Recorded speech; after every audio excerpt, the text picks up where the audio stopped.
Hi, how's it going? Feels good to finally be back. Been almost 2 years since I've uploaded a video and I almost completely forgot how to. I've been gone for so long that I'm freaking starting to give Corey Kenshin a run for his money. But all that aside, I have 3 things that I want to discuss for today. The first is going to be related to the gameplay that you see right behind you. I've been playing a lot of Battlefield 6 lately, and I gotta say, this game is really well made. Now, for me personally though, I'm not really a fan of the multiplayer, military first-person shooter, and to some extent, my distaste for that type of gaming genre is holding me back a bit when it comes to fully enjoying this game. I just don't really like that type of genre because I've been so burnt out from the Call of Duty multiplayer that we have right now, and I've been burnt out from Call of Duty multiplayer as a whole, if I'm being honest, since probably about Modern Warfare 2019. And ever since then, I've just not really enjoyed military FPS games all that much. So the fact that I'm playing this beta really goes to show just how good and how much I've enjoyed this Battlefield game. I mean, the guns are great, the maps we have are great, and the feeling and atmosphere that this game imposes is really good and is something that I very much appreciate coming out of Black Ops 6 with all the countless brain rot bundles like Beavis and Butthead and American Dad. To be honest, the only complaint that I've had so far about this beta is that the UI for the menus is very clunky and very hard to navigate through, but other than that, I have zero complaints, which is odd because Battlefield is known for being super laggy and constantly falling out of the map 24/7 while you're playing, but oddly enough, I haven't ran into a single glitch or issue with the game that was game-breaking or ruining my experience. I had one instance where I got stuck in between a car and a wall, but all that I had to do was redeploy and then I got straight back into the action, so it wasn't really much of an issue. I've also seen a visual glitch that has been very common where sometimes when you die, it shows that a tank is what took you out. And while this is a glitch, I kind of do hope that they keep it in because it's really funny when it happens and it doesn't really take away from the gameplay. So I'd be totally fine with them keeping that in. But yeah, overall, I'm very happy with Battlefield 6 and I'll be playing it a bit more when the beta comes back on Thursday. By the time I'm uploading this video, it'll probably be about halfway done through the second session of the beta. So yeah, there's that. But the main reason I'm bringing up this game is because it is currently outperforming Call of Duty when it comes to stream numbers. I think the stream numbers for Call of Duty peaked at around 480,000 over the past 3 years, and that includes the previous games Warzone and Black Ops 6. But Battlefield 6 surprisingly has breached over 500,000 players on Steam, which is absolutely insane.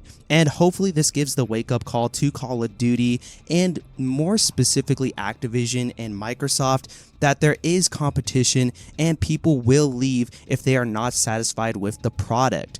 COD needed this. They needed healthy competition. I mean, everyone is making fun of Activision right now for saying that they aren't afraid of Battlefield 6 because they are quote-unquote too big to fail.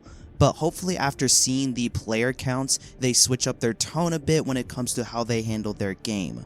But once again, for me personally, I probably won't be buying Battlefield 6, not because I think the game is bad by any means, it's just because the genre of which that game is a part of is something I'm personally not that interested in, but also, there's another game that I've been addicted to a lot lately, a game that has stood the test of time and has been one of my top 3 favorite video games of all time, and that video game is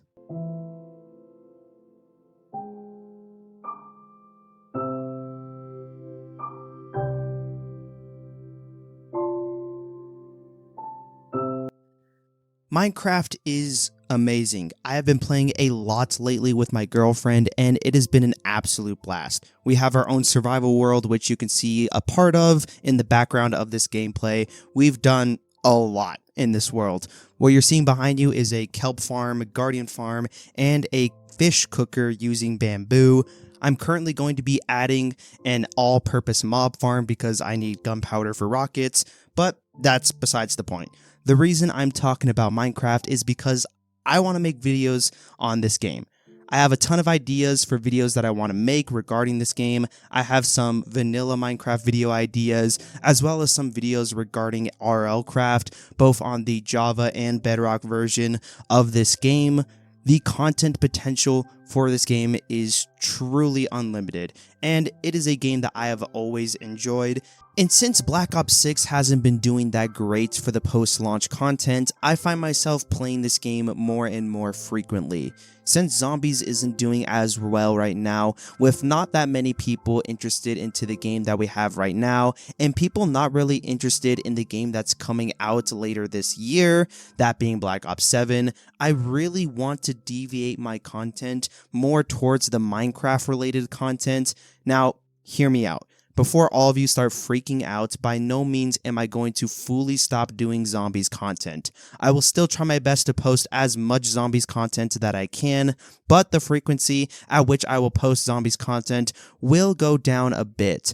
I would say that the content will switch up 50-50, where half of the videos are going to be related to Minecraft, and the other half are going to be more related to the Zombies content, which, speaking of Zombies content, let's finally get to talking about the last of the 3 points that I wanted to talk about, and that is Black Ops 6 Zombies. Now, look, even though I haven't posted much about this game, I still have been playing it from time to time. I just finished playing The Reckoning, which is the last of the DLC maps to release for Black Ops 6, and I think it's a good map that is plagued by bad business decisions.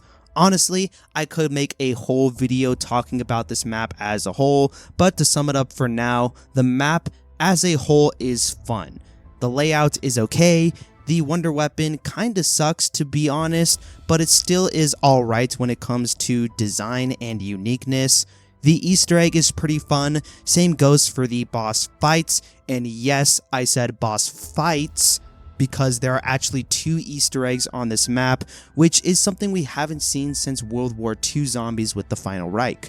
I only have one major thing to complain about with this map, and it's not really a complaint, more so a concern, and that is of course Primus coming back. Now, I must say, people complaining about Primus coming back is fine, but I find the reasons for why they are complaining to be a bit nonsensical and a little bit hypocritical.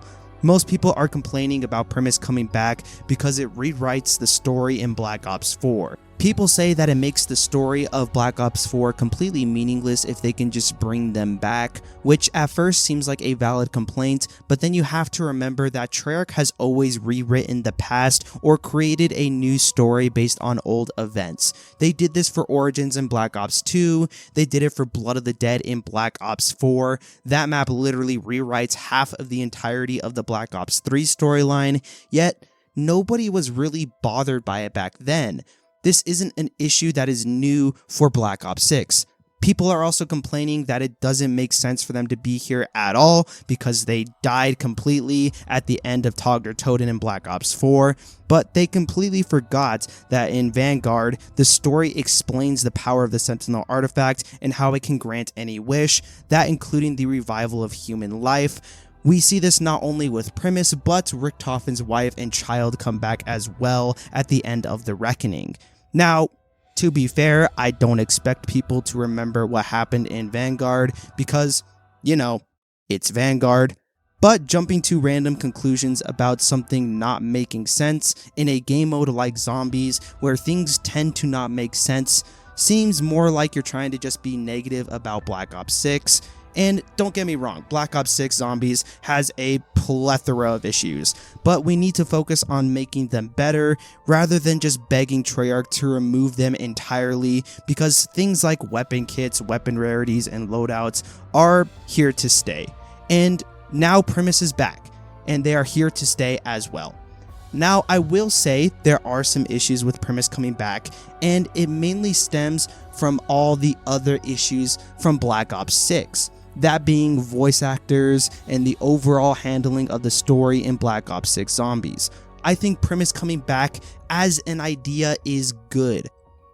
Treyarch have proven over the last 5 years that they cannot sustain interest in the story in the same way as when our 4 main characters were at the forefront. Therefore, bringing them back will provide the player base with a more interesting story. But they have to be extra careful now with handling these characters, since one wrong move could tarnish the reputation of the old Ether storyline. The problem with Primus coming back isn't the fact that they're coming back at all, but rather what Treyarch and, more importantly, Activision are going to do with them moving forward. I'll be here to report on it, but in the meantime, when the game isn't doing as well, I will be posting more Minecraft content. So yeah, I hope you guys are willing to join me for the ride. If you are, don't forget to leave a like, subscribe, and comment your thoughts down below. And I got nothing much else to say. So, peace.